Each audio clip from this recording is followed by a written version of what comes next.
Welcome back to another episode of Legal Lounge. We have myself, Carenza, and then our co-host, Cody. We're here again for another episode. Just letting you guys know, for any other previous episodes, you can always look back on our channel. We are a law firm. We work for law office of Brian Fagan. We talk about family law, estate planning, probate, guardianship, criminal cases. We've talked mostly a lot of criminal cases recently. I think we had to switch it up a little bit, but we're here to talk about another criminal case that's been everywhere yet again. This was an old case that happened in the 80s. The Menendez brothers. If you guys have watched I don't know how, it's not a docu-series. Mario is getting distracting Cody. Anyway. Is it not a docu-series? Well, it's not. I don't know. I haven't watched the episode or it's dramatized. Is it a show? It's a show. It's basically a show. So if you did you watch Dahmer when that came out? What is it, 2 years ago, about Jeffrey Dahmer? No, that's a good? really Netflix, good one. They're good series. Yes. Is it a show too, or is it a documentary? It's a show.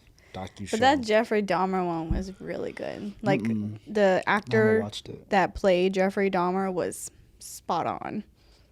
I think they did a really good job. I heard that the Menendez, right? Menendez brothers, they in the Netflix series they portrayed them pretty well too. Oh yeah. Like as far as like emotions and like I saw a video that showed like real and like fake, like the actual trial versus the recording, and like they're almost spot on. Like it was. I believe it's the same director, if I'm not mistaken, with the Jeffrey Dahmer one. So that's probably why. But yeah, it's really good.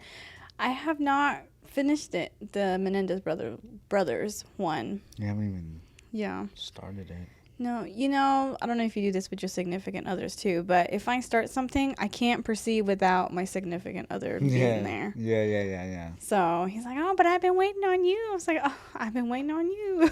Yeah, and then at times it's like, can I watch? I know. Can I watch this? I'm like, oh my god. It's like, dude, wait for me, man. Like, wait for me. There's been times when he went through the whole entire series and I didn't know. And then we have to watch all over again. Yeah, that's wild. But yeah, that's one of those that we've been putting on because it's football I'm watching season. Grey's Anatomy right now. Really? Yeah. I used to really love Grey's Anatomy. It's pretty good. It's really good. I heard that it falls off on episode 17 though. You mean season? Season 17, yeah. I stopped watching it a couple of years back because it was kind of repetitive and predictable. So I was like, eh. Maybe I need to start watching these documentary series things. I always love documentaries. The Menendez brother one. But anyway, so with this case, it's prevalent now. One, because Netflix, right? I mean, I heard about it through Netflix. I've never knew about this case at all. Did you have any prior knowledge of what happened? A little bit. You did? A little bit, just off of like the videos that I've been seeing on social media, just talking about. But like right now, right? You didn't know about it. Oh no. No. Yeah, I didn't either. So it's about the two brothers, Lyle and Erik Menendez. They grew up in a wealthy home in, I believe, what's that really wealthy neighborhood? Beverly Hills. Yes, Beverly Hills in California. Their dad was really powerful, I guess, in the industry, the film industry. And so they had a lot of money. And I don't know the exact year. I believe it's 1989. 1989. The two brothers were convicted of the first-degree murder of their parents, Jose and Kitty Menendez. I wonder if that can't be her real name, right? I'm pretty sure that's a nickname. But the youngest one, I believe, was 18, 19, and the oldest one was 21 at the time of their killing. Oh, they were young. They were very young. And from the glimpse of what I saw on the show from Netflix, I mean, they were privileged kids. They had money.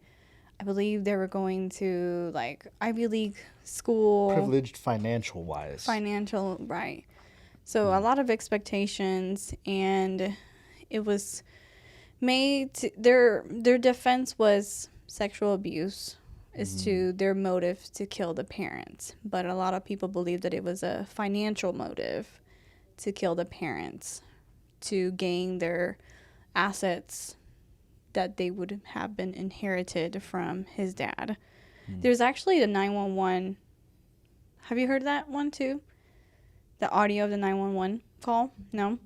One of their brothers called in and they immediately was like, somebody killed my parents. Like, they weren't. So they went into it trying to get away with it. Right. Or trying to lie about it. Rather than doing it. And be like, oh, I'm sorry. Like, I did this.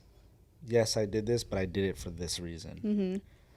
You think that had to play in, like, how the trial went? So let's take back on that. So my biggest question was, like, why is it important now? Because this is something that happened, I mean, multiple decades ago. It was already set and done. I didn't know there was 2 trials that were involved. The first trial that they went through, they did discuss the sexual abuse as the defense. The I guess the evidence and was it got part dismissed, of. Right? It didn't get dismissed. It was hung jury, which means that the jury believed that they couldn't come to a conclusion during their deliberation, whether or not if they feel like they were guilty or not guilty. So it becomes a hung jury case. So they basically have to do the case all over again. So then the second trial occurs, but during the second trial, the evidence of sexual abuse was not admissible for whatever reason. So they didn't talk about the sexual abuse that the brothers were, I guess, enduring by their father. So that there's an accusation, right, that they're claiming that they've been abused since they were kids. They just killed the dad? No, both mom and dad. Mm-hmm. Oh. Mm-hmm. So not just the dad, but they killed both mom and dad. Does that change your perspective? Of what you're... Sort of. You know what? I never thought of it that way. Like, why the mom too? Because she turned a blind eye to it, maybe. That's true. But is that enough? Because they did... Is that did, as bad as the act? Right, because they did claim that she knew about the abuse that was happening. So did some other family members too, that they're saying that they knew about it. Why did they kill the family members? I guess they're not in the home. They didn't have the $14 million waiting for them, the family members. Is it $14 million? I don't... Wasn't it like 13? I don't know the amount of assets. We probably have it somewhere. But I don't know. Oh, yeah. $14 million fortune. You're right. Financial motive cover-up. So some believe the brothers' abuse allegation as a way to gain sympathy and distract from the real motive, which is greed. Prosecutors argued that they killed their parents to inherit the family's $14 million fortune. That's crazy. $14 million. Holy moly. But I guess that would make sense that you would have to kill the mom too. Because if you just kill the dad... Then the mom gets the assets. Or the mom can probate it. Unless they have a will. Do they have a will? I think they did. I don't know. That I don't know. But even if they did, the kids could have some. If they were on track to inherit it. But I'm pretty sure they're not going to get all $14 million. The mom's going to get a big chunk, you know? So they had to get rid of them. Mm-hmm. They're like, okay, you get 7 and you get 7. Mm-hmm. Maybe. So, yeah. So when the second trial happened, they were found guilty. I believe they were sentenced to life without a possibility of parole. So now, again, my question was, why is it coming up now? Aside from Netflix, making it to the public eye, it's making people talk about it again. I think that's one of the main reasons why it's coming back up, no? Right. And then the fact that maybe it could be... well, the brothers actually filed a habeas last year to overturn their conviction because of a new evidence that surfaced. So... They found a letter. Don't you think it's, real quick, the thought of, like, your own kids killing you, isn't that wild? Yes. That's insane. Yes. I mean, reasoning, is their reasoning, but the thought of, like, going out, like, most parents would sit there and think, like, they'll die of old age, but, I mean, most normal parents, given that this circumstance is a little different, most normal parents don't do those types of things to the children, but you would be surprised of a lot of abuse happening, though. Yeah, imagine that thought, though. That thought where they're like, this is coming back to get me, like right now in that moment, and it's like pretty like cold. Well, I wonder if, I mean, we'll never know, I guess. How did they kill him? By a gunshot wound. Just one? Shotgun, I believe. No, multiple. Buckshot? I don't know. Oh. But so the crazy part is, so the brothers are claiming self-defense. And even offline, we talked about this a little bit, which it's a really gray line, right? Because self-defense, you really have to portray that you were at a imminent danger, fear of your life in that moment. But at the time of the killing, I believe, God, Mario, can you fact check me? Who was the one that shot the older brother? I think it was the older brother that killed. The dad died first. And if I'm not mistaken, Mario could probably correct me later on. The younger brother and the mom were downstairs in the living room watching TV at the time that it happened. So there was nothing out of ordinary. It's not like they were in a fight or anything like that that made them. So the dad and the other brother was upstairs. Correct. And wasn't there something that says like when they're upstairs, nobody's allowed to come upstairs? So it was a buckshot. It was a 0-0 buckshot that fatally injured the father of the Menendez brothers.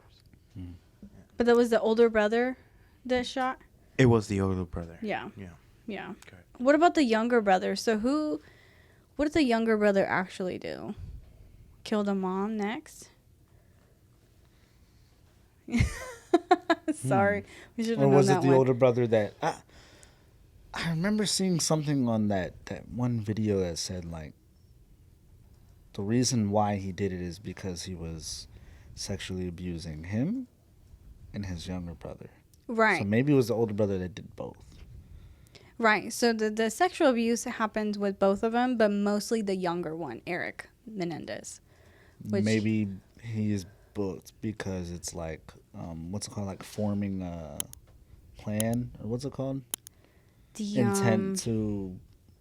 oh my God. You know what I'm talking about, right? I do. I can't remember what it's called. It's like... I mean, because the... Okay. So at the time of the murders, both brothers were participating in the killings. So it was both of them. Oh. And they entered the family living room with the 12K shotgun with the buckshot, and then shot both of their parents. And then they try to stage it as a failed robbery. Mm-hmm. That's why we get the call later on, right? Right. It says, oh, somebody killed my parents. Yeah, don't use that past one as a real, because I'll get commented on. I thought they were upstairs, my bad. But both of them? So maybe did they both? both? More of that first episode. Yeah, I know. I finished like half of it, and then I got tired. Was it both of them having a shotgun? So that is the... No, it's just one shotgun, and that is the official story. But if it's one shotgun, who is the one they actually pulled the trigger? Just passed it over to him. It was here, you can get one in. Oh, yeah. It was two 12K shotguns. Mm-hmm. Yeah, so both of them did it. Each brother was armed with one.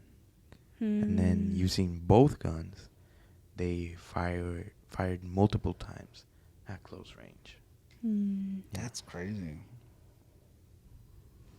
Yes. But anyways, buckshot spreads.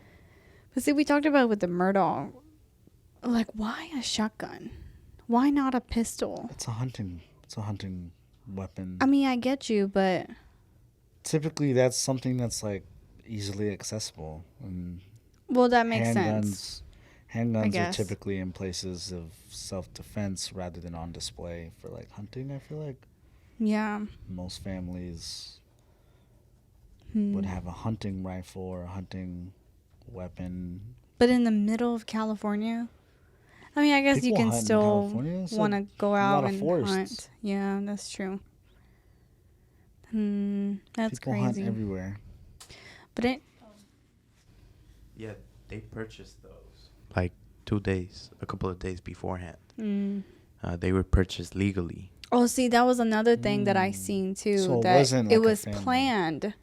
So that sold it more of their self-defense as like ruled out because you planned this. Yeah. It wasn't like an act of like that spear, moment to like, oh, let me kill because I'm in danger.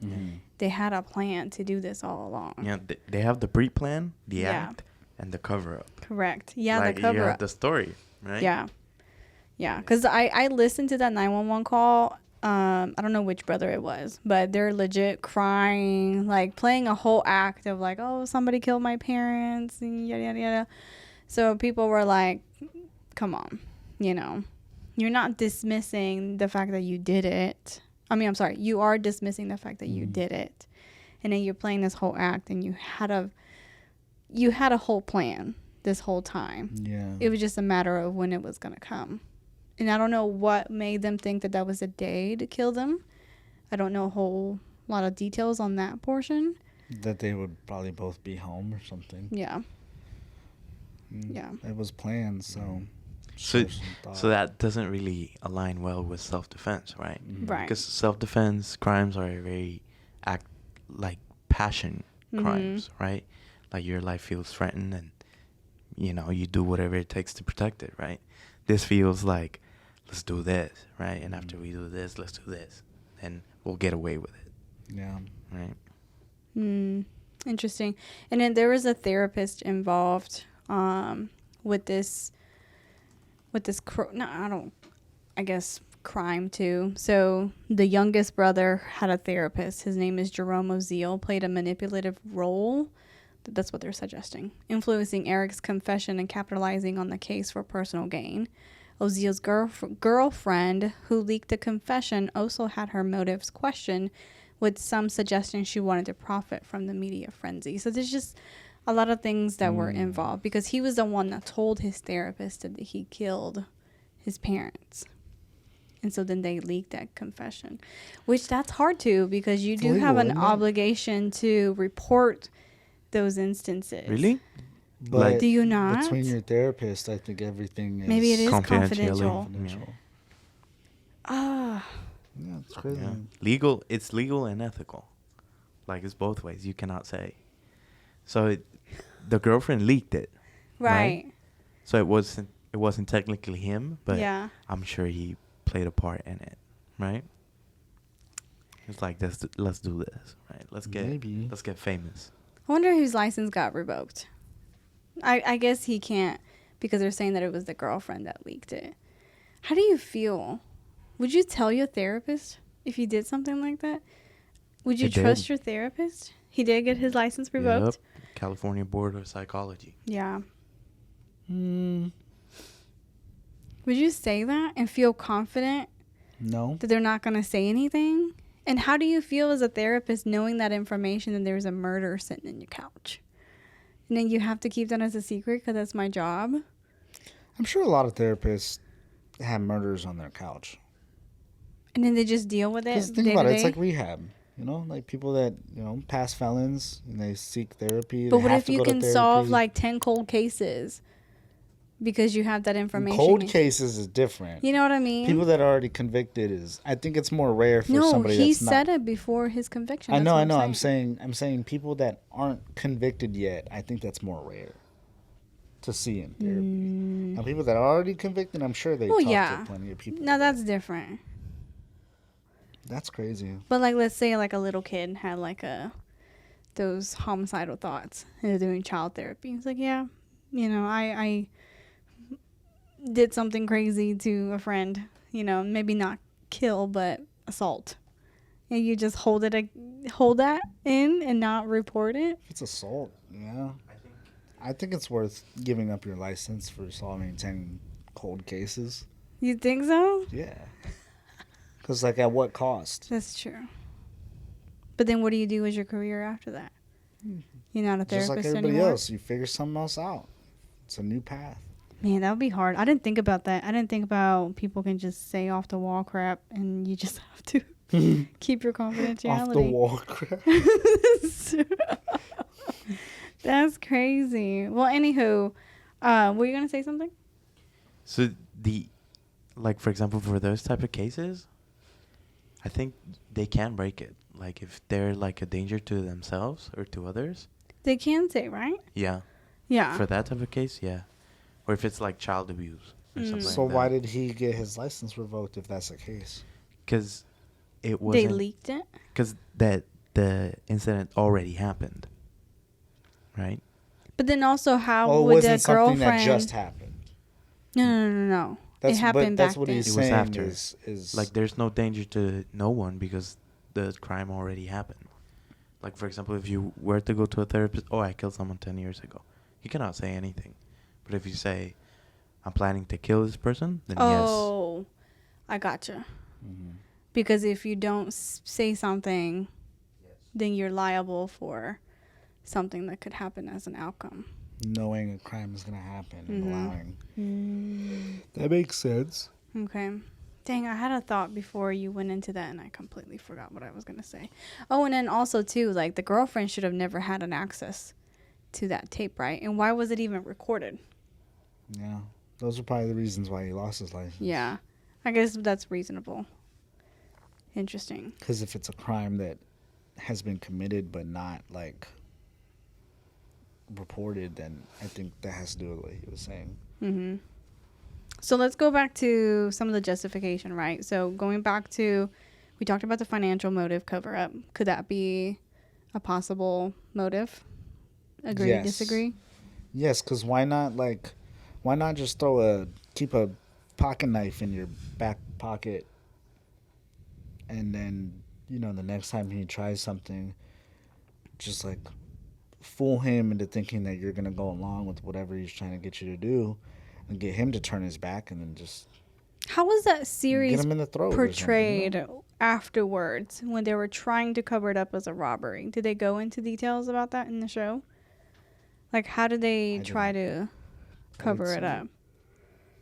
Just that? The call?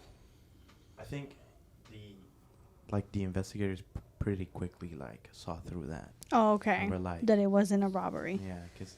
Oh, because there's no forced entry. I think I remember that. There's no forced entry. There's no, like, broken windows or anything like that. So it was evident that it happened within somebody that was in the house. Yeah. I think that's what it was. But that's kind of dumb. Extremely dumb. But they're 18 and 21 years old. What do you expect? Yeah, but do you not... Okay, so if it was a financial gain and you did a terrible job of setting it up, obviously it's easy to point fingers at you. Yeah. So, like, why... And then you're not going to be able to spend the money. They thought they were smarter. It happens all the time. People think they're smart and they can get away with things, and then it turns out you're not as smart as you think, and they break you down in that investigation room in, like, 30 minutes. Even in the series, correct me if I'm wrong, like, you can tell the older brother was kind of more nonchalant afterwards than the younger one was, like, having all these, like, thoughts and, like, that, I guess, the guilty conscience was getting to him. Yeah. And that's why he confessed, I think. So, like, the older brother, like, whatever, going about his day. It is what it is type of thing. So, it could be one of those. Or it could be a relief. It could have been. It probably was. He was like, I finally got it back for all those years. Yeah. All those things. I could see that. Yeah, the younger brother was, like, more sentimental. Right? The stuff that... Well, supposedly, he was, like, the main victim of it. Correct. During the later years. Yes. And so the older brother kind of, like, grew up tough. And he was able to, like, take it. And he must have been, like, the spearhead of the plan. Like, let's do this, oh, this yeah. and that. I could see that. I could see him, like, telling his brother, like, whenever we get questioned, just don't spill the beans. Do not say nothing. But, yeah. Interesting. So, speaking of the abuse, right? So, others suggest that the abuse claims are true, and the killings were accumulation of years of trauma. Supporters of this theory argue that the brothers were driven to commit the murders out of desperation and fear, not for financial gain. Thoughts? So, which one lays more heavy for you as their motive? Financial gain or get away from the abuse? I think honestly, it's probably just a combination of both. Because mind you, not only do we get payback, and we get to act on all the hatred that we have for these people, but we also get $14 million if we get away with it. I think it's like a double incentive to do it. So it was like Maybe they knew the risk, but they decided to do it anyway. Yeah. Is that what you're saying? Yeah. Because if that's the case, why not just keep a knife in your back pocket, and next time you try something, you just stab him in the neck? And I wonder... And then it's self-defense. Yeah. Technically. Almost. I wonder why they still live with them. They never moved out. Even though Maybe they were it was both... a controlling thing. I think so too. Yes. Because the oldest one was, 21 when it happened? So just around... And I don't think he was doing so good in school either. Not but good grades. When it comes to that type of stuff, I mean, of course they're not going to be moved out already. I mean, a lot of people don't move out at 18 or 21. Well, especially if your parents have been taking care of you financially all those times. And then on top of that, then you have the abuse things in it. And it's like the trauma that comes with that and the depression and everything else. You're not going to have the will to do any of that. But remember when we were talking about Gypsy Rose a little bit, your point of thought was, well, why didn't she just get away? If she had access to X, Y, and Z, why didn't she plan to get out of the situation versus killing? She had a boyfriend, though. She What do you was mean? obviously living her, still able to live her life too, so, I guess to an extent.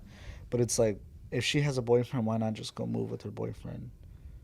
But again, I think it was more of a control thing too with her mom. Yeah, but this in this case, it has SA in it. What do you mean, SA? Sexual abuse. Oh. I thought you meant SA. No. Okay. It has sexual abuse in it, so yeah. It's different to an extent, I feel like. But yeah. Do you believe that they should be let out early and not serve their entire sentence, which is life? I'm not sure. It depends on what the motive was. I don't think we will never know, because they're saying their motive was the abuse.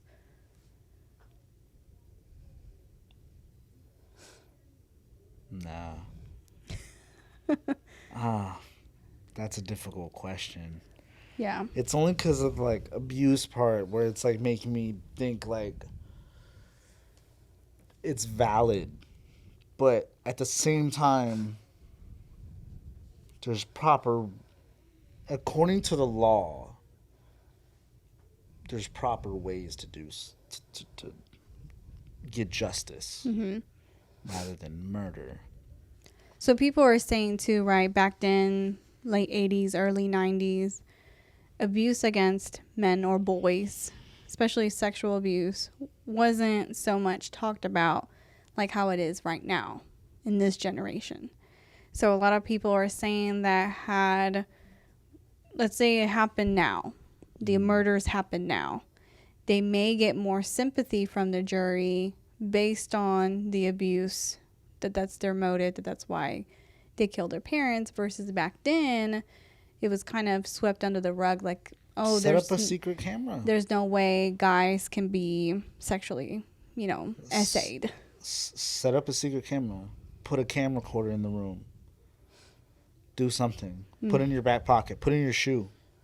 Put it in your sock. Yeah, because there's no other evidence other than the letter that was found, I believe, from Erik, I think, writing a letter to his cousin talking about the abuse. But it was just one piece of letter, I think. So every piece of evidence has its source on one of the brothers, right? The testimonies, those are the main factors of the case. Then it's the therapist testimony, which obviously he treated Erik, so he would have listened to what Erik would have to say. And then the rest of the stuff is very... like, for example, the family witnesses, they would tell a story about, like, the air would feel tense around them. Like, there were some dysfunctionalities within the family, but never a conclusive testimony of, like, yes, I know this happened. Yes, right.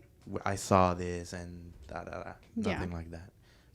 So to me, that's interesting, right? Every piece of evidence comes from one of the brothers. And if that's the narrative that they're trying to paint, And it's not a physical evidence. There was no rape kit. There's no, like you said, a recorder. There was nothing that came from the dad saying that he did it, so there's no other evidence other than what the brothers are claiming that it's been happening. Obviously the mom, and that's probably why they killed the mom also. We got to think about that too. What if they do come out that was their motive to kill their dad only, but then turn around, mom is like, that never happened, that did not happen in our house. She could fight against that too, so maybe that's why she was part of the victim. Yeah, that's true too. So it's a complex case. It is. There's a lot of different variables. It is. And there's nothing that pushes it in either way other than like fact. I don't mind people getting their conviction overruled if science was involved. You know what I mean? Like if the science came out and be like, hey, DNA testing wasn't a thing back in the 80s. Now we can test it now. Test what? Tested the blood, whatever. I'm talking about just in general, not this case. Right. And then they found out that they put the wrong person in jail. Yeah. That I could understand. Overturn it. It sucks. Maybe somebody has served 20, 30 years already. But at least, they're free now. Right. But with these kind of stuff to where, it should be overturned because I don't agree with the conviction, but you have no physical evidence to attach to it. You're just looking for somebody to touch that emotional point with you. That's why media is crazy, right? Because I would have never know this. You would never know this. Yeah. Nobody would never know this until it became such a big thing. So I watched the show. It was on YouTube. Some reporter was talking about it, why it's happening right now. There seems to be some political reasoning behind it too. The election for district attorney is coming up. I mean, it's election year. So the guy that's siding for the brothers to overturn Mario's wanting to put me a hat. It's a conspiracy theory. The candidate that wants the brothers to be overturned, they're saying that the chances of him winning the election is really low for the district attorney re-election. So he's probably pushing for these guys to get out, to get some sympathy from the voters, to be like, oh, vote for me because I did this, yada yada yada. But then also a lot of people are saying, well, it has nothing to do with political, because there has been more than 300 resentencings have happened in LA County since he took office in 2020. 28 have been murder. Isn't that crazy? That's kind of crazy too. 300 resentencings since 2020. What does that mean? Like they get resentenced? They've looked at the case again to see if their sentencings were justified. And they were. So in these guys, right, they're saying that yes, I did the crime, I murdered, but we shouldn't have gotten life. It should have been a lesser sentence. That's why they feel like they should be out on parole versus serving the rest of their lives in prison. They don't know that they're going to serve life in prison when they commit murder? I mean, because it's not every outcome, because it's up to the judge, It's like 95% of the outcome. But maybe they're trying to portray their age as they're too young, they made a mistake, they didn't know any better. How many murderers do you know over 50 years old? Like guy who committed a crime that's over 50? Murder. Not off the top of my head. 40 years old. It's probably a few 40-year-olds. Maybe. Yeah, some serial killers. But I bet if you were to... 20, maybe. I bet if you were to compare like statistics of like it's murders committed, younger. it's like 18 to 25. Yeah, young men. Compared to like the rest, it's like... It's because... Most of your arguments they should have known. I think it's just you're more reckless when you're younger because you don't think about consequences. Yeah. But just because you don't think about consequences in those types of actions, it's different if you're thinking like, oh, well, what if I just, I don't know, consequences for stuff that's a slap on the wrist compared to murder. Mm-hmm. Like, why do you not think about that? Mm-hmm. Think about life in prison. But it just could be... You can't sit there and be like, oh, I think my sentence can be reduced because I didn't think about my consequences because I was younger. But they probably thought about that. Well, I don't know, because then they try to portray it as a robbery. If they did think about that, they still thought about it, and they're like, nah, we're still going to do this. Yeah. Negligence. But going back to your point was maybe the risk was justified in their mind at the time because they're going to be free. Oh, 100% is going to be justified in their mind. Yeah. Just because it's justified in their mind doesn't mean it's going to be justified in front of the judges, though. Right. Clearly. And maybe they just really didn't know.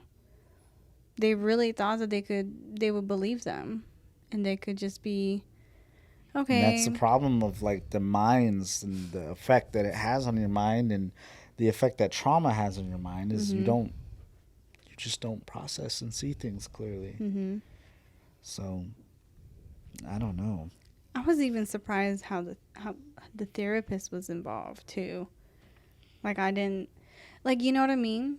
I wish I knew that. God, I wish I knew that. Like, did that therapist... How involved he was in the case? No. Did the therapist come along because the parents knew what they were doing to their kids, so they feel like they need the mental health to help cope with that trauma because they knew what they were putting them through? And maybe they put him in I don't know. Or is that something that he did... On his own? Or through school? No, I think it was a private therapist. I don't think it was like a school counselor or paid by the school. I don't think so. I have no clue. Because that's a good question, though. Because isn't that kind of weird to like, obviously, if I'm abused, I'm going to talk about it in my therapist's office. Well, at least my parents don't want me to talk about it. He started seeing the therapist after the murders. Really? 6 months after the murders. It makes so much more sense. Okay, never mind then. Throw that out. Because I was thinking more like, wait, 6 months? They waited 6 months? Hold on now. Doesn't that sound weird? They weren't... That's another thing, too, that somebody had brought it up, that they weren't looked as a suspect right away. But how could they not? Like... But that's what I'm saying. Like 90%, they say like if you get killed, 90% of the time it's your spouse or a family, somebody or you know, right? Or a family member. Right. So as a detective, you would be like, though. Yeah. It's the 80s. They're like, oh, robber, broke in. It's like they're like serial killer. Let's take some notes here. And but they start writing on their little months? notepad and stuff. Like 6 months after Sherlock Holmes, bring the magnifying glass out, start looking at different items around the house. Because but again, if this would have happened now, they would have been immediately 100% put in custody for questioning. The cops that show up on the scene could have pieced it together instantly. Right. It's. I wonder why. Dang, I wish I knew that part. There's so much more training and stuff. I think they're very convincing liars. Yeah. Because, okay, the murder happens, you have an alibi, you start talking to the police, you say, yes, I did it, but it's because I was abused, and then you go to a therapist and you talk to the therapist about it, just to give more... Play an act. Maybe that was part of it too. Yeah, make your That's story why the wider, phone call was right? like that. The phone call was like it. I mean, they probably had interviews. They were probably questioned. I'm sure they were questioned.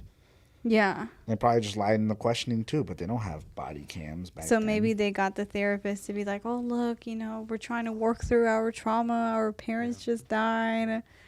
We're so heartbroken. This really did happen. Yeah. And it didn't. And the emotions that they feel about their parents are probably accurate of what they told to the therapist. The story of how they died probably wasn't. But the emotions that they talked about, I'm sure it was the same. So they help you work through your emotions and your trauma, but they just, they leave that part out. They're a therapist. They help you understand your feelings, not try to figure out what happens as far as story investigating. That's so interesting. So, currently, again, their case is now getting looked at, right? Obviously, with all this media attention and them filing the habeas back in last year of October, I believe. Currently, the Menendez brothers' case is undergoing renewed scrutiny due to new evidence and ongoing discussions about their convictions. A press conference on October 16th of this year highlighted significant developments, including the brothers' legal team presenting what they describe as compelling evidence of their rehabilitation over the past 30 years in prison. Their attorney, Mark Garagos, emphasized the extraordinary steps that they have taken to better themselves, arguing the reconsideration of their sentence given the context of alleged childhood abuse by their father. And in the Los Angeles... What about their mother? What about their mother? They still killed the mother too, so why is it just about the father? Because he's the one that did the actual, like, abuse part. And they still killed the mother. Right. I know. I mean, I get you. Yeah. Given parole, given that they're doing a lot of work to change who they are, given the circumstances that they had been abused by their father. Mm-hmm. So the Los Angeles County District Attorney, George Gascon, has expressed his intent to thoroughly review this new evidence, including the allegation of sex abuse against their father that may not have been adequately considered during their original trial. A hearing is set for November 29th of this year to further discuss the possibility of resentencing or vacating their convictions. So, yeah. What? Did I say a word wrong? No, did I just hit you with a mean side eye? It's like, did I say the word wrong again? But yeah, so what do you think the outcome might be? Do you think they'll be freed? Denied. Well, we can't say freed. I seen that in the comments Denied. too. That technically they're not going to be freed since they already served 30 years. But is 30 years enough to say that they've learned their lesson, got their punishment? Should they be walking out in our world knowing that they've killed 2 people? You're asking me? Yes. Yes, I am. Like personally or politically? Personally? Personally? No. They still killed the mom. Yeah. I guess you just hung up on the mom part, huh? I mean, yeah, it's like I get it. I get the dad part. Like I can understand that. Whether it's right or wrong, that's not for me to say. Right. However, I understand. But the mom. Yeah. The mom didn't do nothing. Yeah. I mean, nothing nothing direct, to stop it. like physically. Yeah. You know, I get why you could have been angry at her too if she knew and did nothing and allowed it. The thing is like, you ever think about if the mom knew that was happening, what does the mom sit there and think like the whole time? She's like, yeah, my husband likes doing things like that. Mm-hmm. Does she like that too? But I'm pretty sure she stayed for the money too. Because, like, what's the point of leaving? Probably in her mind. When you have a $14 million asset. Yeah, but guess what? In divorce, you don't get to keep all that. That is true, but is that going to last her forever? With the type of lifestyle that she's... It'll take a chunk off of what she'll need for the rest of her life. Or did she feel like her life was in danger too? So, like, if she leaves, like, will he, or did he do something to her too? If she felt like her life was in danger, I'm sure there would be some type of evidence that came up, right? No, because, I mean, who's going to speak for her? Family, friends. So her sister, I just watched that video too. Her sister went in front of the press conference. Poor little thing. She's like really old and frail, like in the 80s, 90s. And her sister, so Kitty's sister, is saying that they agree that the brother should be let out. The mom's sister is advocating for the brothers to be let out. But what does she know? Like, maybe she knows that she just wants to like see her. But maybe that knows that her sister could have done more to stop that. She didn't give testimony of that. Mm-hmm. She was not part of the trial. Yeah, so she didn't say anything. Like, if she would have known that, she would have come forward. So, like, yeah. But I'm sure they talked about if the mom knew that was going on or not. But why not we come won't forward? know. Yeah. Right? Because That seems no, like I'm saying not that she would bring that to the case. I'm talking about if it was already known in the case. Rather than her bringing like, oh yeah, she knew that this was going on, you know, because that's understandable. Like, okay, why was she? Yeah, I get that. So you're saying that she accepted the story of the brothers, right? And now, you know, like it is believable for her after. Yeah, or something else came up so that the brothers brought up that shown that, you know, they knew that their mom knew that something was going on. Like, I think y'all were talking about something that said, like, they weren't allowed to come upstairs. Right. I mean, it was just very strict of where they could go within the house, I think. When, I think the younger brother, or I don't know, maybe either their brother was upstairs. But the dad, he was known for not to go upstairs. Yeah, so it's like, if the younger brother knows, then the mom probably knows. I think in the thing it said that in that video it said that the mom, nobody ever came to the door. No, the mom didn't come to the door ever either. In that video that you just watched. So, I mean, yeah. Why is she not coming? If he's screaming, crying, yelping, why would she not come to the door? Because she probably just either maybe she's an abuser too. And she made it okay that this was happening. That's my point, though. Yeah. Is maybe that's why the sister was like, okay, maybe, you know, they deserve to be let out. Oh, I see. So maybe she's not. Okay, I get it. You get it? Yeah, I get Inside the brain. I get it. Brain of So me. so the sister is not so much sympathizing for the death of her sister. Even though it's her sister, you know. That she probably believes that she had definitely a part into the abuse. Yeah. Okay, so going back to the point of you saying, well, what about the mom? You know, they killed the mom. I almost contradicted myself.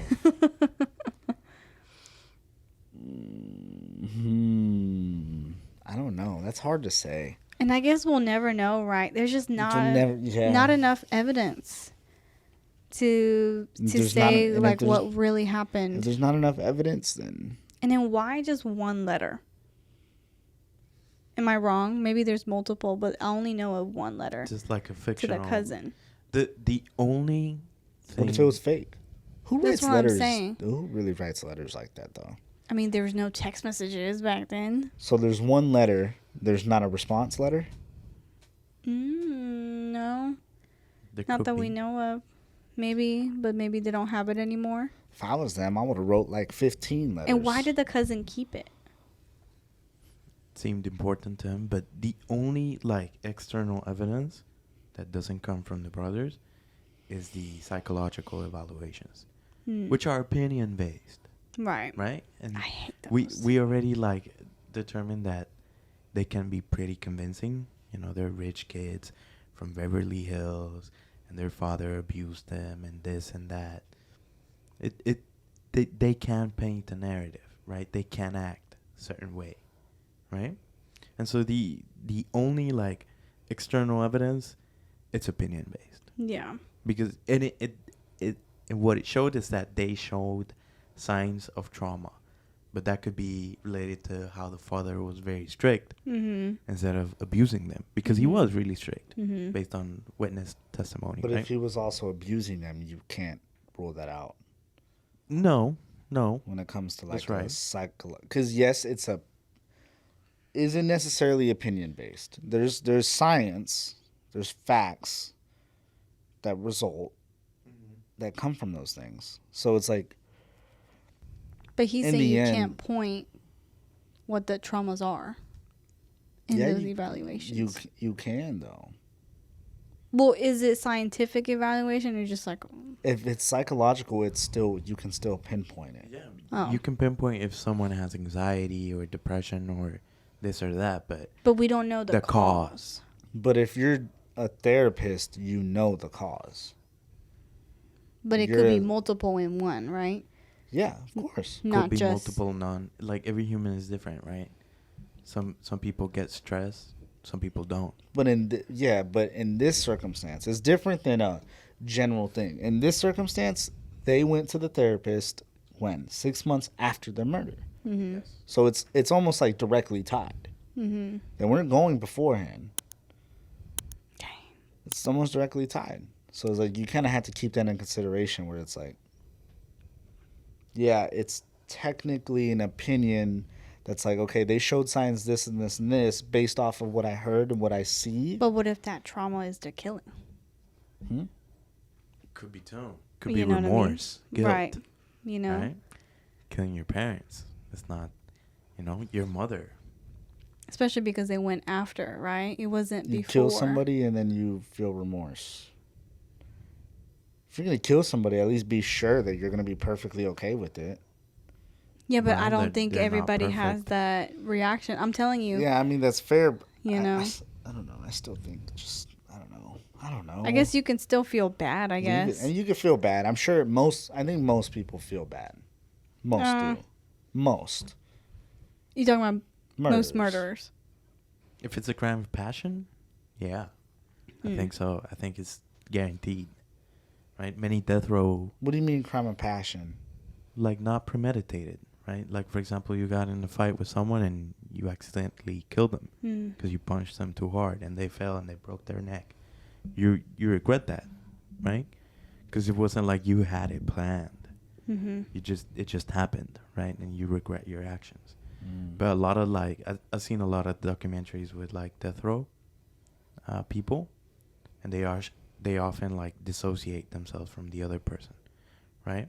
So in a way, they're telling you that they're regretful of their actions, right? Dissociation is also a part of trauma. It is. Yeah. Because you block that out. You don't want to think about it. What? Are you going to let him out early or not? No. I don't know. No. And I'm not excusing their abuse. I'm sure that happened. I think just like with anything and how it's always been in this world, there's a law. Right. You committed the crime. I get it. They served 30 years, right? And they may be... They may have rehabilitated, found Jesus, and then there might be good people if they were let out. But do you really want to risk those two people that kill their own parents? And you're letting two people. It'd be something different if they were kidnapped and their kidnapper were abusing them and they were doing horrible things to get away and then you shoot them. Clearly they're not content. Right? What do you mean content? With just being in there. It's like after 30 years, you might as well just get comfy. Right? And they're still trying to push to get out. Like I get it, but and they're at not that point, saying... I feel like you would just be like perfectly cool just being like, this is my life now. If you were guilty, especially, right? Yeah. You'd be like, damn, they got me. Right. Yeah. And I don't know, and I don't know this. I don't know this, but it's not like they're saying, "Hey, we're innocent, so please look at my case again." They're just saying, "Look at the sentencing." They just want, it's to appeal to the emotional side of somebody new. Yes. And that's my thing is like, yeah. You're just trying to get a second chance. Yeah. And then on top of that, obviously, it's still bothering you, to where you're like trying to get a retrial and you're trying to do this and you're trying to do that, and it's like you're gonna let people that are still dealing with the things that happened 30 years ago out in the public when they don't know anything and they probably can't deal with their emotions and they probably can't understand how they feel and the actions that they did and how they process them and how it'll affect their daily life. You're putting a loosened screw. So how do you think? So let's say they get a resentencing trial and they say, you know what, we're going to let you out on parole. Boom, done, squared away. How is that going to affect for other prisoners that's been in the same situations or similar situations that's been locked up for 30 years? Are those guys going to start coming out and be like, oh, yeah, well, here, look at mine, too? Like I did my consequences, too. I'm pretty sure they will start coming out. Are they going to just hear every single one of them, or is this one just super prominent because it's been such in the eye of huge public now, and like you said, new eyes, new set of... I think it's just part of that. It's like it's thrown into the but media. Would it be it's fair? Making money off of it. Everybody's gonna make money off of it. Oh, I'm sure they have already, but is it fair? No. If you let these guys go and not have a fair chance for other people that's probably going through similar issues. That might if not be a worse. better chance. Like, there might be a better chance for other people, and you're going to give it to them. But is that fair? No. Yeah. It's not. Do you think it's fair?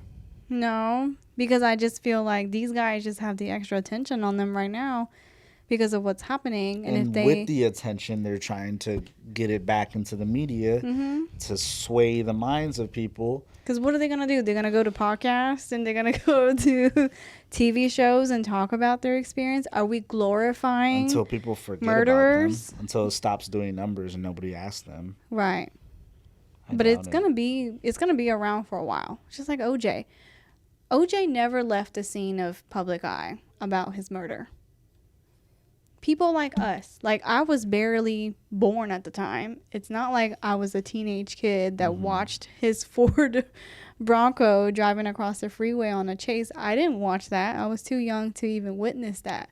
But we still talk about it to this day. It has been a century. It was a trial of the century, literally. And it still gets talked about to this day. So people like these guys gets put on the media now too. Another LA one. It's going to be talked about. If we just let these guys go, then what about the rest of the guys? Right. You know, who's been locked up. Maybe did lesser crime. And they can't get a fair sentencing. I don't think it's going to go through. You think? I have a feeling it will. No. I think so. No. Even though I don't want them to. Unless the puppet masters start pulling some strings. They're like, yeah, his dad was one of us. Whoop. Now they're out. Yeah. Or now they're not out. I guess it wouldn't go into play. Like in the sense that, never mind. Never mind. I got really deep into my own thought right there. No, But anyways, I don't know. I guess we'll see what happens. See. Keep everybody updated. Yeah. This is and I really have to watch that show now though. Thank you for watching another episode of Legal Lounge. If you enjoyed this episode, you can always give our office a call to schedule your free 30-minute consultation with one of our team members. Check the description below and give us a call today.